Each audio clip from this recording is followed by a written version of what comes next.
నమస్కారం న్యూస్ 9 తెలుగు వార్తలకి స్వాగతం. స్టాలిన్ రగల్చిన నిప్పు ఢిల్లీ పీఠాన్ని పనికిస్తుందా?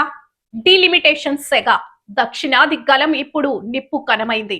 తమిళనాడు ముఖ్యమంత్రి ఎంకే స్టాలిన్ చేతిలో తగలబడుతున్న ఆ కాగితాలు కేవలం డిలిమిటేషన్ బిల్లు ప్రతులు మాత్రమే కాదు, అవి కేంద్రంపై ప్రకటించిన బహిరంగ యుద్ధం.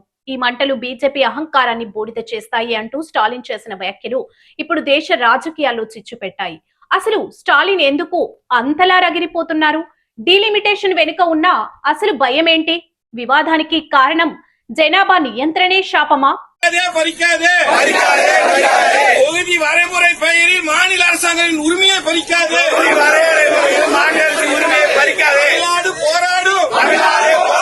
தமிழ்நாடு வெல்லும்.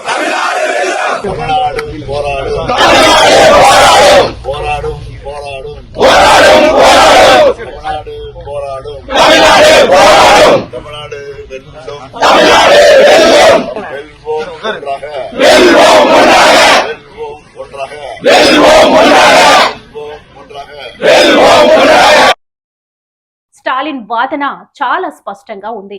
దశాబ్దాలుగా దక్షిణాది రాష్ట్రాలు, ముఖ్యంగా తమిళనాడు, కేరళ, ఆంధ్రప్రదేశ్, తెలంగాణ కేంద్ర ప్రభుత్వ పిలుపు మేరకు జనాభా నియంత్రణను సమర్థవంతంగా అమలు చేశాయి. కానీ ఇప్పుడు డీలిమిటేషన్ పేరుతో జనాభా ప్రాతిపాదికను ఎంపీ సీట్లను కేటాయిస్తే జనాభా పెరిగిన ఉత్తరాది రాష్ట్రాలకు లాభం చేకూరి జనాభాను తగ్గించిన దక్షిణాది రాష్ట్రాల రాజకీయ ప్రాబల్యం తగ్గిపోతుంది.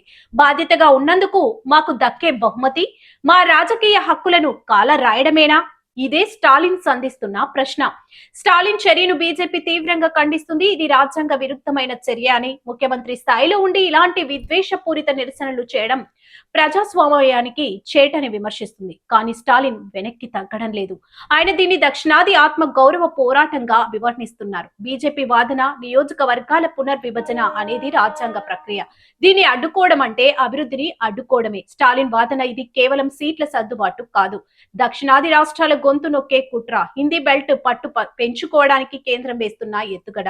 ఇది ఎటు దారి తీస్తుంది? స్టాలిన్ రగల్చిన ఈ మంటలు ఇప్పుడు దక్షిణాది రాష్ట్రాలకు కూడా పాకే అవకాశం ఉంది. ఇప్పటికే కర్ణాటక, తెలంగాణ నాయకులు కూడా డీలిమిటేషన్ అంశంపై తమ అసహనాన్ని వ్యక్తం చేస్తున్నారు. ఒకవేళ 2026 తర్వాత జరిగే పునర్విభజనలో దక్షిణాది సీట్లు తగ్గితే అది భారత ఫెడరల్ వ్యవస్థకే పెను సవాలుగా మారుతుంది.